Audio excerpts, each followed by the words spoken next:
वक्त गांव छड़ के जंगल के अंदर आए तो बीवी को आके दसिया वक्त तक तो मतलब होंगे क्या बच्चे को मां के लिए बेटा जाओ जंगल के अंदर जाके गां अपनी वो लेके आओ।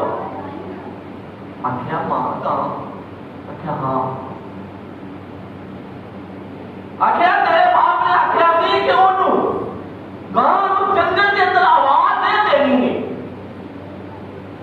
कि अल्लाह की सुपुर्द की हुई गांव अपने मालिक के कोल आ जाए।